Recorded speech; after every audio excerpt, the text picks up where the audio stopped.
আসসালামু আলাইকুম। আমি অয়ন, অনার্স চতুর্থ বর্ষের স্টুডেন্ট।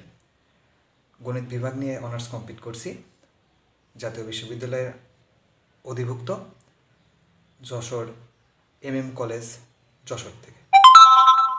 আগের ক্লাসে আমরা ত্রিকোণমিতির পার্ট 1 নিয়ে আলোচনা করছিলাম।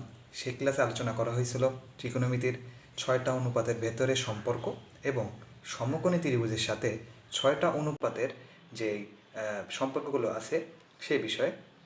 আর ত্রিকোণমিতির যে 3টা অভেদ আছে সেই অভেদের বিষয়ে। আজকের ক্লাসে আমরা আলোচনা করব এই অভেদগুলো কিভাবে আসে বা এই অভেদগুলোকে আমরা কিভাবে প্রমাণ করতে পারি। তো বেশি কথা না বলে শুরু করা যাক।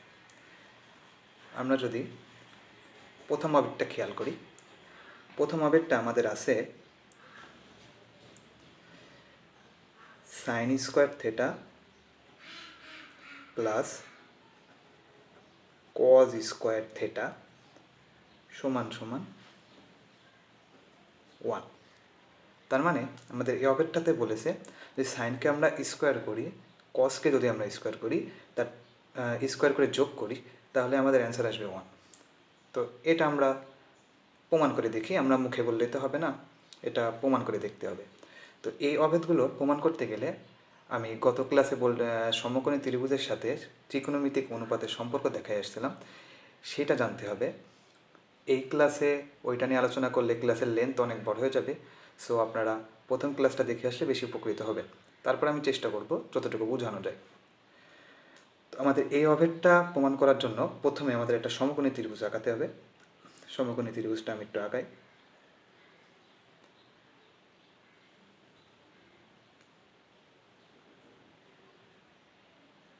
এই হচ্ছে আমাদের সমকোণী ত্রিভুজ, যার আমি গত ক্লাসে বলছিলাম ত্রিকোণমিতির এই যে থেটা কোণটা, ত্রিকোণমিতির এই যে থেটা কোণ, এই থেটা কোণটা সবসময় হবে ভূমির সাথে অতিভুজের, অর্থাৎ থেটা কোণটার অবস্থান হবে এই জায়গাটায়। আর ত্রিকোণমিতির আর সমকোণী ত্রিভুজের সবসময় 90 ডিগ্রি কোণ থাকে লম্ব আর ভূমির সাথে। তো এই ত্রিভুজটার আমরা একটা নাম দিই এ বি সি। ধরি ত্রিকোণমিতি ত্রিভুজের লম্ব হচ্ছে এক্স আর অতিভুজ ভূমি হচ্ছে ওয়াই। এখন আমরা যদি এই অভেদটা প্রমাণ করতে যাই, এই অভেদে আমরা দেখছি সাইন আছে, কজ আছে। তার মানে আমাদের এই সমকোণী ত্রিভুজ থেকে সাইনের মান আর কজের মান বের করতে হবে। কিভাবে বের করব? সমকোণী ত্রিভুজের লম্বের সাথে অতিভুজের সম্পর্ক আছে সাইনের, সমকোণী ত্রিভুজের ভূমির সাথে অতিভুজের সম্পর্ক হচ্ছে কজের। তাহলে আমরা বুঝতে পারছি এখানে যদি আমরা সাইন আর কজের মান বের করতে চাই, তাহলে আমাদের অবশ্যই এই সমকোণী ত্রিভুজের অতিভুজের মানটা বের করা লাগবে। তো আমরা এই অতিভুজের মানটা কিভাবে বের করব?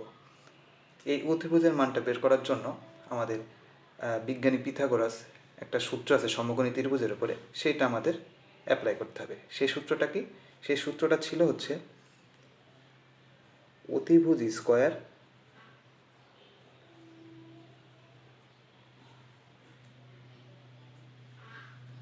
সমান লম্ব স্কোয়ার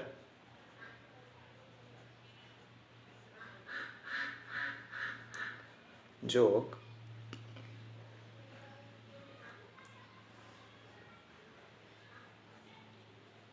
ভূমি স্কোয়ার। এই যে এই সূত্রটা আমরা মোটামুটি সবাই জানি।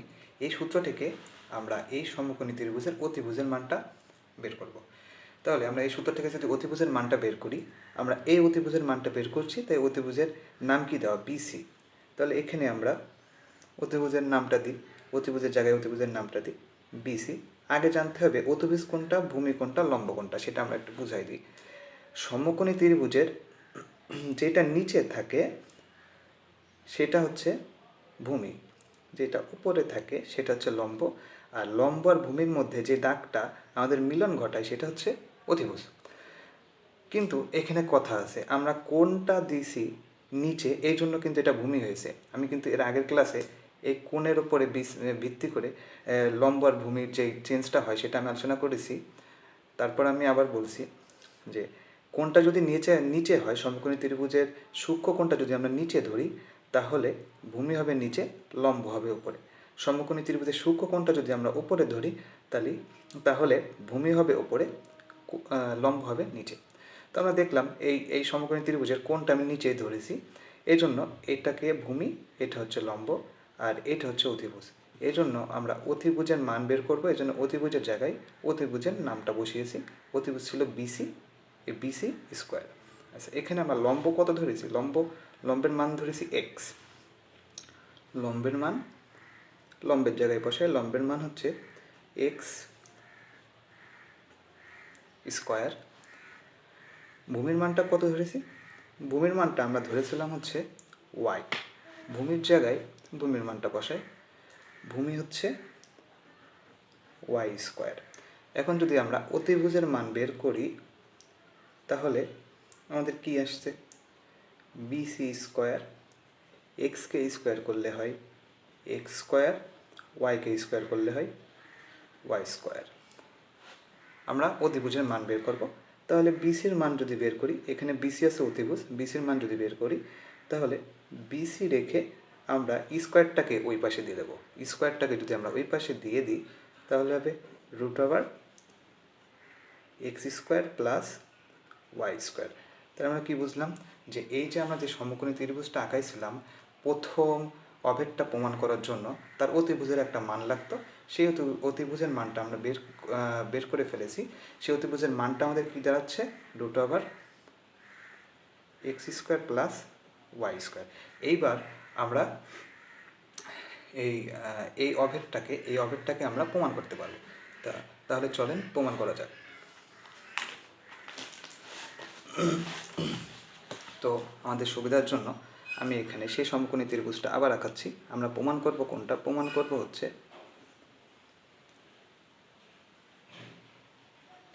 Sign square theta plus cos square theta সমান সমান 1, এটা প্রমাণ করব।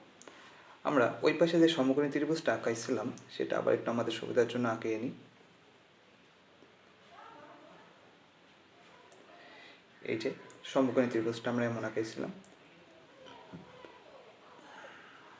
যার লম্বকে ধরছিলাম আমরা এক্স, ভূমিকে ধরছিলাম আমরা ওয়াই, আর অতিভুজের মানটা বের করছিলাম x square plus Y square.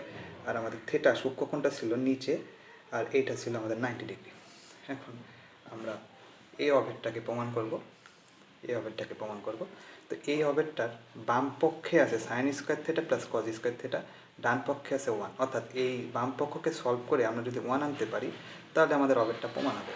তো দেখি এটা কিভাবে আসে। তো আমরা যদি বাম পক্ষটা তুলি, sign square theta plus cos square theta.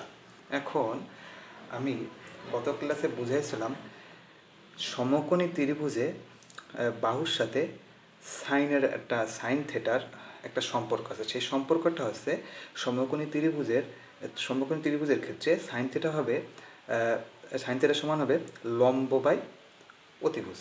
Sign থিটার মান কী হবে?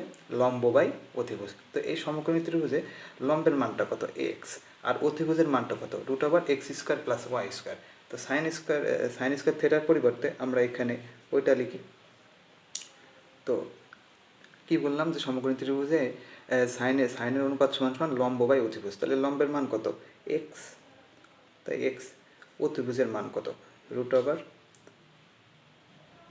X square plus Y square.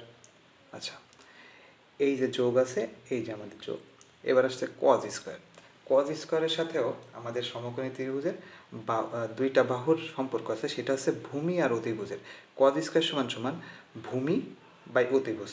তাহলে কজ স্কোয়ারে আমাদের এই সমকোণী ত্রিভুজের ক্ষেত্রে ভূমি কোনটা? ভূমি নিচে হচ্ছে ওয়াই, আর ওপরে আর আছে অতিভুজ হচ্ছে root over x square plus Y square.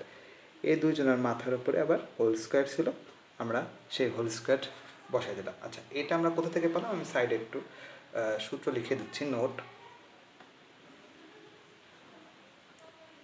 Note সমকোণী ত্রিভুজের সাইন থেটা সমান সমান লম্ব বাই অতিভুজ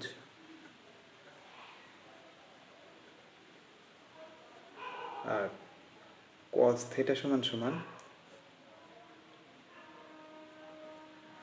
ভূমি বাই অতিভুজ। ঠিক আছে, তাহলে দেখেন আমরা এখানে সাইন থেটা কস থেটার মান বের করে ফেলেছি। তো আমরা এটাকে যদি একটু ক্যালকুলেশন করি তাহলে দেখতে পারছি আমাদের এখানে আছে স্কোয়ার। তো ওপরে যদি আমরা স্কোয়ার করি তাহলে এক্সকে স্কোয়ার করলে হবে এক্স স্কোয়ার, আর নিচে আছে root over x square plus Y square. এটাকে আমরা হোল স্কোয়ার আকারে, এই স্কোয়ারটা উপরেও যাবে, এই স্কোয়ারটা নিচেও আসবে। ওপরে স্কোয়ার করে দিলে এক্স স্কোয়ার, আর নিচে স্কোয়ার করলে আমরা এই যে এটা পাই। তারপরে এখানে ছিল যোগ, এটাকে যদি আমরা স্কোয়ার করে দিই, ওয়াইকে স্কোয়ার করলে ওয়াই স্কোয়ার, আর এটাকে স্কোয়ার করলে root over x square plus Y square তার হোল স্কোয়ার। আশা করি এই পর্যন্ত বুঝতে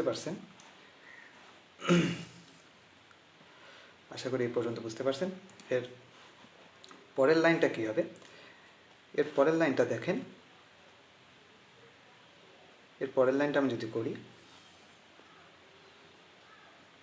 দেখেন এর পরের লাইনটা যদি করি,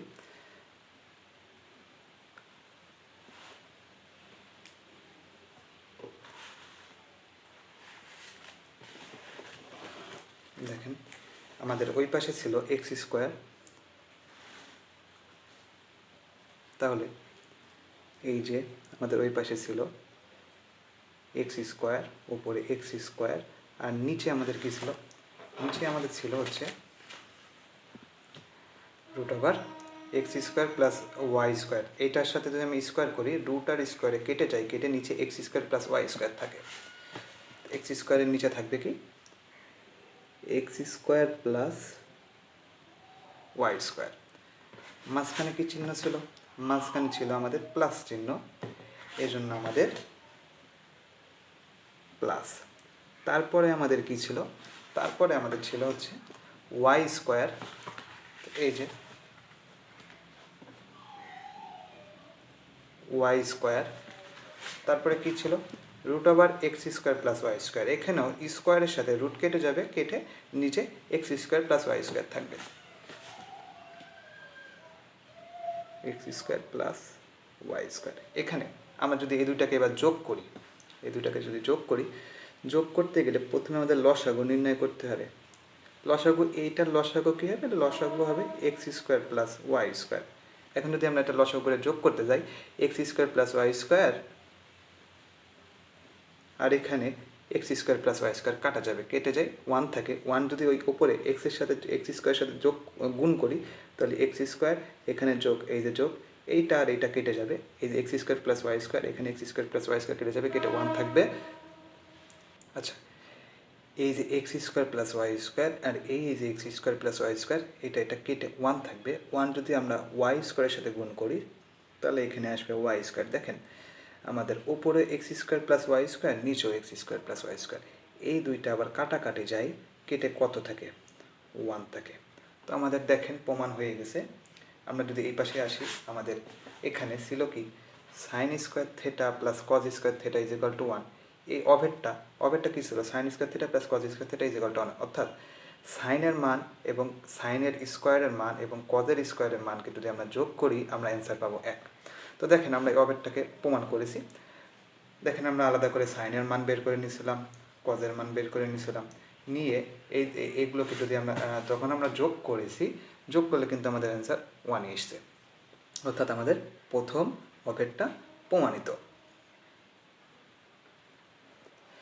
এখন আমাদের এখনও অভেদ বাকি আছে দুইটা। সেই দুইটা অভেদ কি? একটা হচ্ছে sec square minus tan square, আরেকটা হচ্ছে cosec square minus cot square. এই অভেদগুলোকেও ঠিক সেম আমি এইটা যেইভাবে প্রমাণ করছি এইভাবেই প্রমাণ করে আমি নেক্সট ক্লাসে এই দুইটা অভেদ আপনাদেরকে ঠিক এইভাবে প্রমাণ করে দেখাবো। এরপরে আমরা আমাদের অধ্যায়ে যে অঙ্কগুলো আছে সেই অঙ্কগুলো সলভ করব।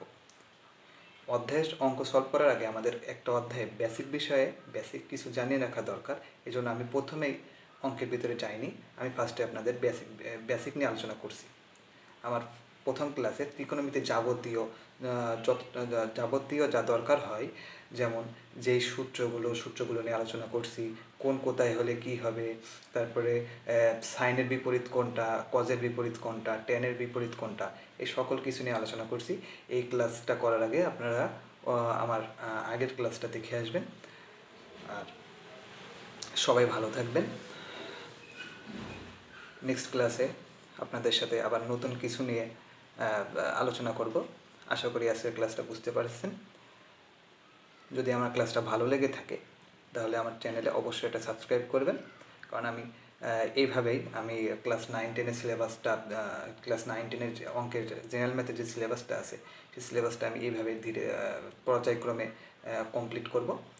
যদি আমার ক্লাসটা ভালো লেগে থাকে আপনারা আমার ভিডিওতে একটা লাইক করবেন এবং আমার চ্যানেলে একটা সাবস্ক্রাইব করবেন। আশা করি সবাই নেক্সট ক্লাস পর্যন্ত সবাই ভালো থাকবেন। আল্লাহ হাফেজ।